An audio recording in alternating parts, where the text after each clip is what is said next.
Hello friends, welcome to Plantholic by श्रेणिका।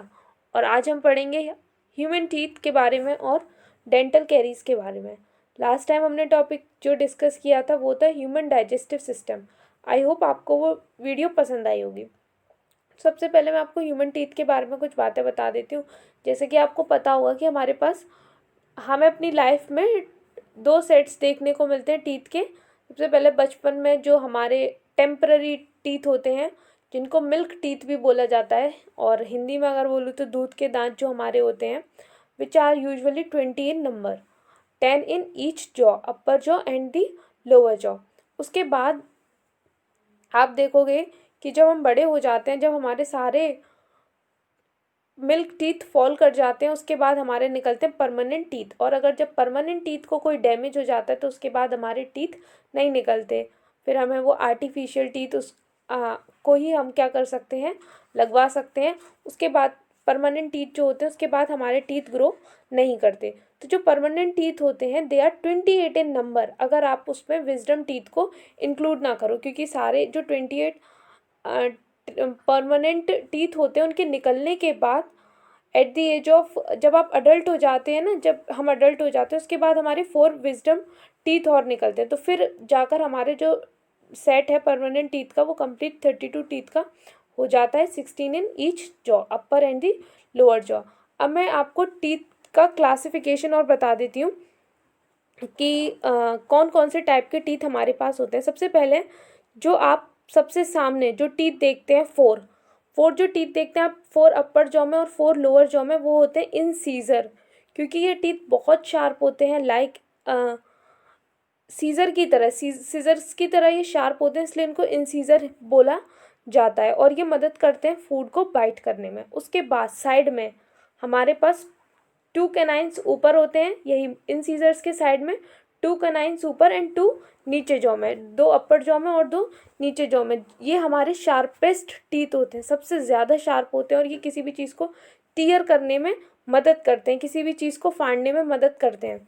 And प्रिमोलर्स क्या होते हैं? प्रिमोलर्स जो है ये भी किस लिए यूज़ होते हैं? टीयरिंग एंड क्रशिंग के लिए यूज़ होते हैं। प्रिमोलर्स कहाँ होते हैं? कैनाइन्स के बगल में प्रिमोलर्स होते हैं, 4 अपर जॉ में एंड 4 लोअर जॉ में। उसके बाद आते हैं मोलर्स भी कहाँ होते हैं? प्रिमोलर्स के बाद में, यानी कि सबसे अंदर हमें मिलते हैं देखने को मोलर टीथ, जो कि 12 होते हैं, यानी कि 6 अपर जॉ में एंड 6 लोअर जॉ में। ये क्या होते हैं? They are used to grind, tear and crush food. Tear करने में, ग्राइंड करने में, फूड को क्रश करने में मदद करते हैं। मोलर्स जो है ये लार्ज होते हैं, फ्लैट होते हैं, फ्लैट बाइटिंग सरफेस इनका होता है, और मतलब ये बाइट करने के लिए, हम जो फूड को च्यू करते हैं वो बेसिकली मोलर्स की मदद से च्यू करते हैं, तो ये फूड को बाइट करने में, च्यू करने में यूज़फुल होते हैं। नेक्स्ट अब हमारा मेन टॉपिक शुरू होता है आज का, जो है डेंटल कैरीज। अब क्या होता है कि कभी कभी जब हम अपने टीथ की अच्छे से केयर नहीं करते तो उनको कुछ प्रॉब्लम्स को फेस करना पड़ता है, लाइक कैविटीज़। उसके बारे में डिस्कस करते हैं। सबसे पहले मैं आपको कुछ बेसिक बातें बता देती हूँ टीथ के बारे में। सब देखेंगे तो टीथ को 2 पार्ट्स में आप क्लासीफाई कर सकते हो, crown part and the root part. जो ऊपर वाला पार्ट होता है वो क्राउन पार्ट होता है, जो वाइट पार्ट होता है, जो नीचे वाला पार्ट होता है, जो जॉ में एम्बेडेड होता है, उस पार्ट को आप कह सकते हो रूट पार्ट। सबसे पहले देखिए, जो हमारा एक सिंगल टूथ होता है उसके ऊपर एक हार्ड आउटर कवरिंग होती है जिसको बोलते हैं इनेमल। और आपको ये जानकर अच्छा लगेगा कि जो इनेमल होता है, it is the hardest material in our body. हमारी बॉडी का सबसे ज़्यादा हार्डेस्ट मटेरियल है इनेमल। और उसके बाद इनेमल के बाद जो लेयर होती है वो होती है डेंटाइन, उसको बोलते हैं डेंटाइन। इनेमल के बाद जो सेकेंड लेयर होती है एक टूथ के अंदर, वो होती है dentine. It is similar to bone. And then उसके बाद इनसाइड द डेंटाइन, डेंटाइन के अंदर क्या होता है? डेंटाइन के अंदर पल्प कैविटी होती है। कैविटी का मतलब क्या होता है? What is the meaning of cavity? Cavity का मतलब होता है empty space, but it is the pulp cavity, so it is filled with pulp. और इसके अंदर जो ये पल्प कैविटी होती है, इस पल्प कैविटी के अंदर नर्व्स और ब्लड वेसल्स होती हैं। Blood vessels are important for the continuous supply of blood. And तो आपको पल्प कैविटी के अंदर नर्व्स और ब्लड वेसल्स देखने को मिलेंगी। अब डेंटल कैरीज का क्या मतलब होता है? डेंटल कैरीज का मतलब होता है कभी कभी हमारे टीथ में स्मॉल होल्स फॉर्म हो जाते हैं जब हम उनकी अच्छे से केयर नहीं करते। क्या होता है बेसिकली, बैक्टीरिया जो होते हैं वो एक एसिड रिलीज़ करते हैं, और कभी कभी हमारे टीथ में खाना रह जाता है, जब उनको प्रॉपरली ब्रश नहीं करते तो उनको बैक्टीरिया जो है वो क्या करते हैं, ईट करते हैं उसको, और वो क्या रिलीज़ करते हैं, एसिड रिलीज़ करते हैं, जिस एसिड की वजह से हमारे टीथ में होल्स होने लगते हैं। और इम्प्रॉपर डेंटल केयर को क्या कहा जाता है, डेंटल कैरीज कहा जाता है। इस डायग्राम में आप सारे ये क्लासिफिकेशन देख सकते हो, जो क्लासिफिकेशन मैंने अभी आपको एक्सप्लेन किया, enamel, dentine, pulp cavity and gum. Dental plaque, dental plaque क्या होता है, प्लैक और plaque are not cleaned regularly, they become covered with a sticky yellowish layer of food particles and bacterial cells called dental plaque। आपने कभी देखा होगा कि जो टीथ होते हैं उन पे उनके ऊपर एक येलो लेयर जम जाती है और वो देखने में बहुत ही ज़्यादा गंदी लगती है। तो वो जो कंडीशन है वो शो करती है कि आपकी जो डेंटल केयर है वो बहुत पुअर है, आप अपने दांतों का बिल्कुल ख्याल नहीं रख रहे हो। देखो हमारी बॉडी में हम अपनी सारे बॉडी पार्ट्स का ख्याल रखते हैं, बट बेसिकली हम क्या करते हैं, अपने टीथ को इग्नोर कर देते हैं। हम अपने टीथ का इतने अच्छे से ख्याल नहीं रखते जितना कि बाकी सारे बॉडी पार्ट्स का रखते हैं। पता नहीं ऐसे क्यों होता है, but we have a ignorant behaviour towards our teeth.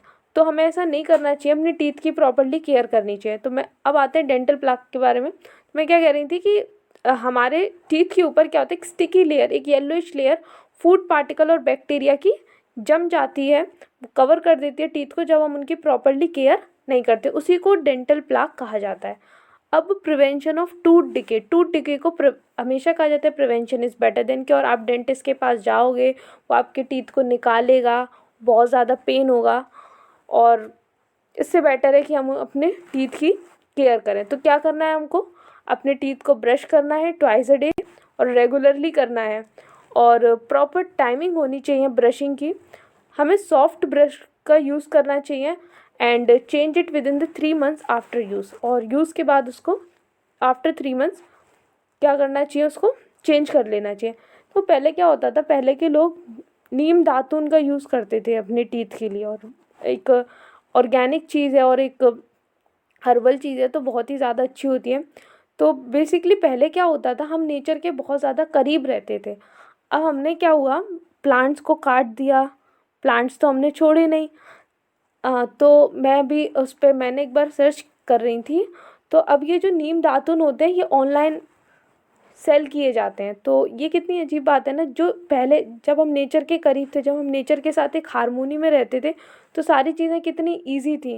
अब हमने ट्रीज़ को काटा, तो एक सिंपल सी चीज़ एक ऑनलाइन मिलती है, तो इट इज़ क्वाइट वियर्ड। तो मुझे ये थोड़ा अजीब लगा, इसलिए मैंने सोचा कि मैं इस फैक्ट को शेयर करूं।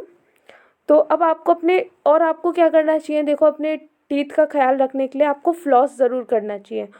फ्लॉस करने से क्या होता है, जो दांतों के बीच में बचा हुआ खाना जो उनके बीच में फंस जाता है वो बाहर निकल जाता है। तो flossing is important, and dentist से कंसर्न करना चाहिए। अगर वाकई में कोई बहुत ज़्यादा सीरियस प्रॉब्लम है तो डेंटिस्ट से कंसर्न करना चाहिए।